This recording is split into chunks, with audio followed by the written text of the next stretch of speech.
आज की डेट में सबसे हॉट न्यूज़ जो है वो है हमारे नेस्ले इंडिया के ऊपर कि उनके सेरेलैक के अंदर ऐसा पाया गया कि कुछ कंट्रीज़ के अंदर जो उनका बेबी प्रोडक्ट पोर्टफोलियो है वहाँ पे शुगर के लेवल्स एक एक्स्ट्रा लेवल पे पाए गए हैं। अब आप ये सोचिए कि एक कंपनी जो इतने बड़े लेवल पे काम कर रही है और जिसका एक मेजर पोर्टफोलियो बेबी प्रोडक्ट्स के पोर्टफोलियो के अंदर है, contribution of revenue and margins, वहाँ पे कंपनी अगर ऐसा काम कर रही है तो इसकी पॉसिबिलिटी दोनों टाइप की है। अगर ये सच निकला तो कंपनी का एक बिजनेस डिस्ट्रक्शन हो सकता है, और अगर ये गलत निकला, क्योंकि क्या होता है कि आपके एक ऐसे शॉर्ट सेलर्स होते हैं जो कि ऐसी रिपोर्ट्स मार्केट में निकालते हैं जिनका ट्रू होने के टाइम पीरियड के अंदर काफ़ी ज़्यादा टाइम पीरियड लग जाता है और कंपनी के स्टॉक प्राइस पे उसी टाइम इफेक्ट आना शुरू हो जाता है। ऐसा करने से दोनों चीज़ों पे फ़र्क क्या है कि एक बात तो अगर सच निकली तो ये कंपनी के लिए बहुत बड़ी नेगेटिव न्यूज़ होने वाली है और इसके लिए कंपनी को कुछ साल के टाइम पीरियड लग जाएंगे ठीक करने में। दूसरी चीज़ क्या है कि कोई शॉर्ट सेलर ने ऐसी रिपोर्ट मार्केट में निकाली, उसमें कुछ गलत फैक्ट्स और कुछ सही फैक्ट्स को मिला के ऐसा एक चीज़ बना दी कि जहाँ पे मार्केट के अंदर स्टॉक प्राइस के अंदर एक नेगेटिव एनवायरनमेंट क्रिएट हो जाता है। ये हिस्ट्री में पहली बार नहीं हुआ ऐसा कुछ कि किसी कंपनी के ऊपर एक नेगेटिव रिपोर्ट आ जाए और जिसके फैक्ट चेकिंग में कुछ टाइम पीरियड लगने के बाद कंपनी के शेयर प्राइस में मैसिव फॉल आ जाता है।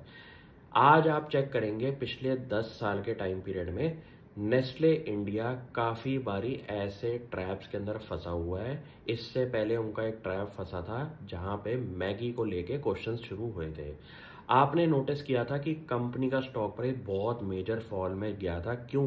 क्योंकि मैगी नेस्ले का एक बहुत बड़ा रेवेन्यू जनरेटर है और ऐसे प्रोडक्ट के अंदर अगर कंपनी ने कोई कमियां निकाली हैं तो ये मार्केट के लिए नेगेटिव न्यूज़ रहती है। कंपनी ने एकदम ऐसे रैपिड स्टेप्स लिए और प्रूफ किया कि उनके प्रोडक्ट में ऐसा कुछ नहीं है जो कि न्यूज़ के अंदर आ रहा है, लेकिन इस टाइम पीरियड के अंदर लोगों का विश्वास टूटा और कंपनी के स्टॉक प्राइस में नेगेटिव परफॉर्मेंस दिखाई दी। लेकिन जैसे ही कंपनी ने ये प्रूफ किया कि ऐसा कुछ नहीं है, ऐसी मूवमेंट स्टॉक ने दी जो कि लास्ट 20 साल के टाइम पीरियड में नहीं मिली होगी।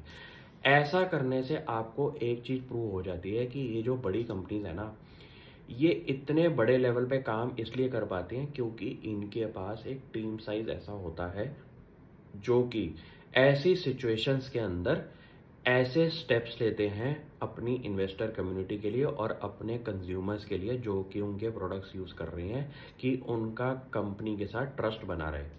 अब ये देखना पड़ेगा हमें फ्यूचर के अंदर कि कंपनी इस सेरेलैक बेबी प्रोडक्ट को लेके क्या अपनी ओपिनियन देती है, और इसके ऊपर आपको सबसे ज़्यादा चेक करना पड़ेगा फैक्ट्स, कि फैक्ट्स का सही होना कितना इम्पोर्टेंट होता है।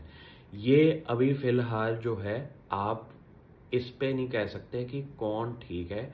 आपको ये चेक करना पड़ेगा कि फ्यूचर के अंदर इसके ऊपर कंपनी की मैनेजमेंट की क्या ओपिनियन रहती है। यहीं पे पूरा का पूरा गेम चेंज होगा और कंपनी की एक्सेप्टेंस अगर होती है तो कंपनी में नेगेटिव परफॉर्मेंस रहेगी, लेकिन कंपनी ने अगर इस रिपोर्ट को गलत प्रूफ कर दिया तो आप ये समझिए कि ये स्टॉक प्राइस वापस आपके बुल रन फेज में चले जाएगा। ये बड़ा इंपॉर्टेंट फेज होता है एक टाइम पीरियड का, जहाँ पे आपको केयरफुली अपनी रीडिंग और इस अनाउंसमेंट्स पे फोकस करना है, क्योंकि ऐसा करने से आपका कंपनी का फ्यूचर प्रोस्पेक्ट काफ़ी ज़्यादा चेंज होता हुआ दिखाई दे सकता है। इस न्यूज़ पे सबसे ज़्यादा फोकस करें। Thank you.